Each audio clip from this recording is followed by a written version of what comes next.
Bonjour, alors aujourd'hui une petite activité donc sur les multiples et diviseurs.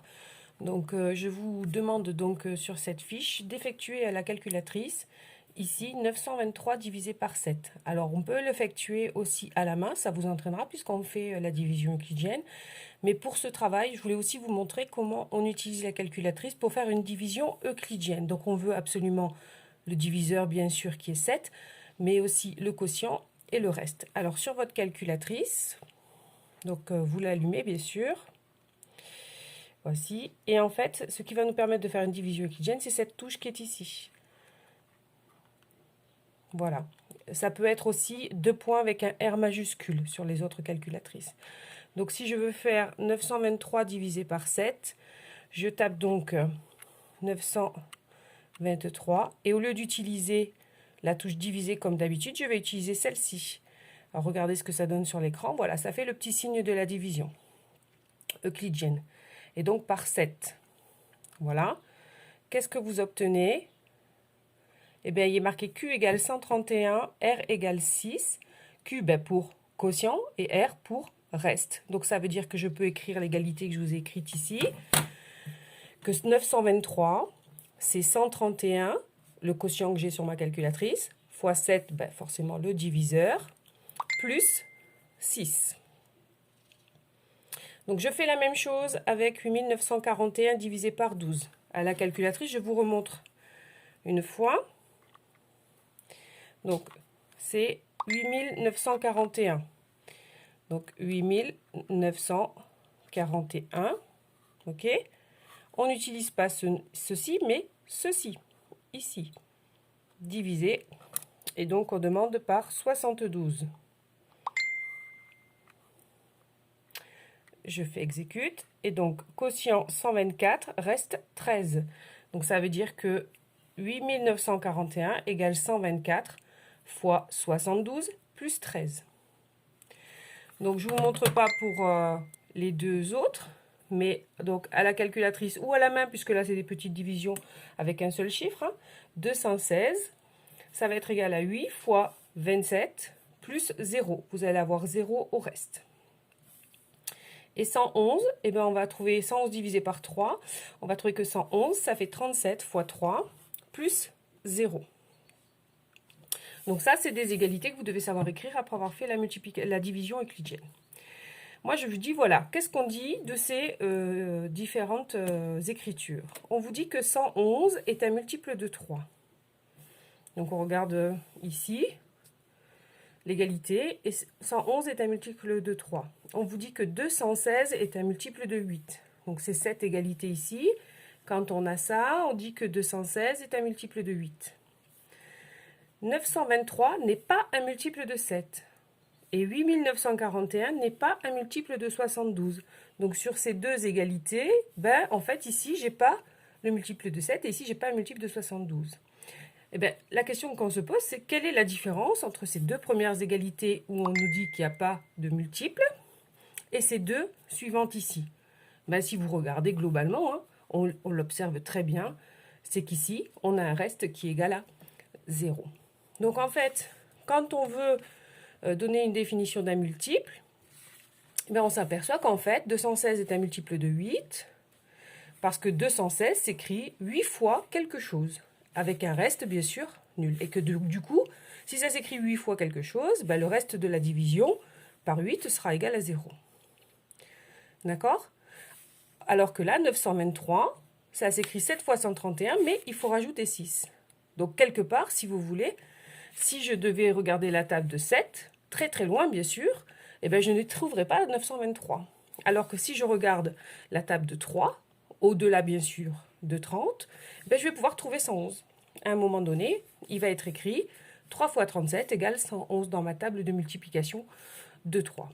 D'accord? Donc on va dire qu'un nombre est un multiple d'un autre s'il peut s'écrire sous forme d'une multiplication.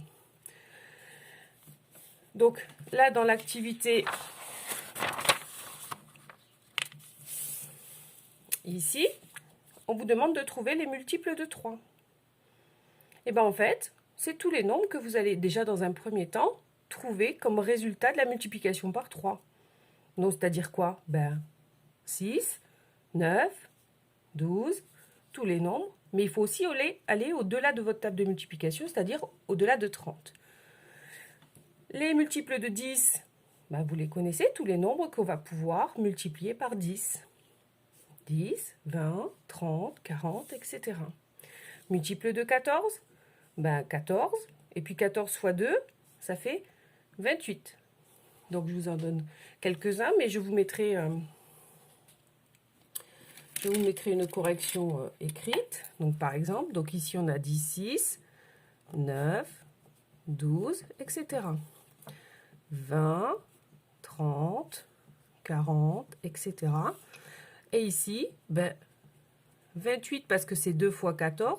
Donc ici, c'est assez simple de le voir. La table de 14, vous ne la connaissez pas. Donc 2 fois 14. Si je calcule 3 fois 14, ben, ça me fait 42. Vous voyez? Et puis je compte de 14 en 14. Je vais faire 56, 70. Ça, ce sera 14 fois 5, etc. Et puis, je peux trouver aussi 140. Pourquoi 140? Ben, quand j'ai un 0 en plus, ça veut dire que je vais multiplier par 10. Donc, c'est 14 fois 10. Donc, des multiples, on peut en trouver beaucoup, beaucoup, beaucoup. Ce sont des ensembles infinis. Ça veut dire qu'il y a beaucoup, beaucoup de nombres qui sont le multiple d'un nombre donné. Je pourrais ne pas m'arrêter de noter des multiples de 3, par exemple. La table est infinie. Deuxième notion à découvrir aujourd'hui. 3 est un diviseur de 111. Donc, c'est la même chose. C'est-à-dire que le reste de la division est nul. Donc, ça veut dire que 3 est un diviseur de 111. 8 est un diviseur de 216. Ben, le reste de la division est nul. Donc, 8 est un diviseur de 116.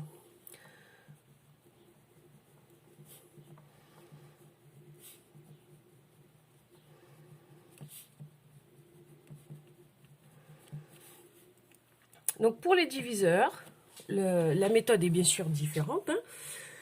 Donc, il faut juste regarder qu'est-ce qui fait 10. Mais qu'est-ce qui fait 10 en termes de multiplication simple et qu'avec des nombres entiers? Parce que, par exemple, 4 fois 2,5, ça fait 10. Mais 2,5 n'est pas un diviseur de 10. D'accord? Ça doit être des nombres entiers. Rappelez-vous, nombre sans virgule. Donc, 10, ben, à quoi c'est égal en termes de petits produits? Ben, à 1 fois 10. Donc, le conseil que je vous donne, c'est d'écrire toutes les petites multiplications comme ça. 1 fois 10, ça fait 10. Ça veut dire que 1 est un diviseur de 10. Et 10 est bien sûr un diviseur de 10, puisque 10 divisé par 10, ça fait 1. Ensuite, qu'est-ce qu'on a? Ben, on a 2 fois 5. 2 est un diviseur de 10, 5 aussi. Est-ce qu'on a 3 fois quelque chose égale 10? Non. Est-ce qu'on a 4 fois quelque chose égale 10? Alors, j'ai dit oui, bien sûr, 2,5, mais il faut des nombres entiers. Donc, ça n'est pas des diviseurs. Est-ce qu'on a 5 fois quelque chose égale 10? Ben oui, 5 fois 2. Mais c'est déjà écrit ici. 2 fois 5, 5 fois 2, c'est la même chose. Donc, on revient ensuite ici. Donc, on peut l'écrire que de deux manières différentes, sous forme de produit, d'entiers. Donc, ça veut dire que les diviseurs de 10...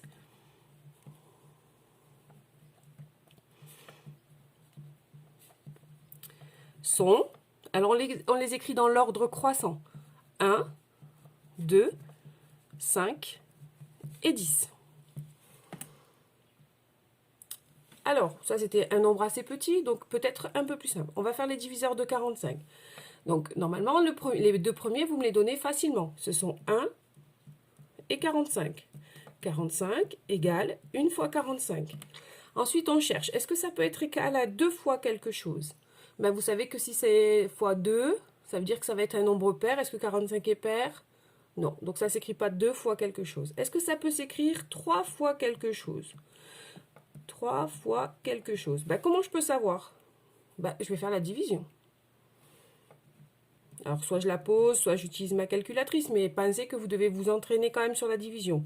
4, en 4, combien de fois 3? Une fois 3, 3, il reste 1, je descends le 5. En 15, combien de fois 3? 5 fois. 5 fois 3, 15. Donc la division est bien nulle. Le reste, pas la division, pardon. Le reste de la division est nul. Vous n'avez pas vu, je l'ai posé ici. Donc ça veut dire que 45 s'écrit 3 fois 15. Si j'écris 3 fois 15 plus 0. Mais bien sûr, on n'écrit pas le 0. Donc ici, hop, 45, c'est 3 fois 15. Donc 3 est un diviseur de 45. 15 est aussi un diviseur de 45. Est-ce qu'on peut l'écrire 4 fois quelque chose? Ben, non. Là encore, hein, vous pouvez utiliser la calculatrice, vous devez trouver un reste nul à la division euclidienne. Donc ensuite, 4, on a dit, ben, ça ne va pas marcher. Donc, on va faire par 5. Est-ce que 45 s'écrit 5 fois quelque chose? Eh bien, on écrit 45 divisé par 5. Ben, 45 est bien dans la table de 5. Ça fait 9. 45 fois 5, 9 fois 5 égale 45. On continue.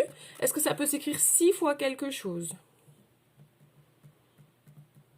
Ben, si vous tapez à la calculatrice, je vous le remontre comme ça permet un entraînement à la calculatrice. Donc j'efface ici.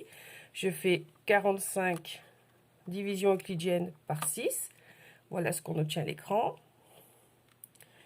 Et voilà la réponse. Quotient 77, reste 3. Ben, le reste n'est pas nul, donc on ne peut pas l'écrire 6 fois quelque chose. 7 fois quelque chose, ben 45 n'est pas dans la table de 7, 45 n'est pas non plus dans la table de 8, et puis on arrive donc à la table de 9, c'est ici. Donc en fait, on va refaire les opérations dans l'autre sens, donc ce qui veut dire que c'est la même chose. Donc les diviseurs de 45 sont 1, 3, 5, 6, et on remonte. 1, 3, 5, donc là on a dit qu'on ne pouvait pas. 1, 3, 5, et on remonte 9, 15, 45. Voilà. Donc on doit écrire des petits produits, ça va nous permettre de retrouver tous les diviseurs des nombres qu'on va vous demander, au moins pour la classe de 6e.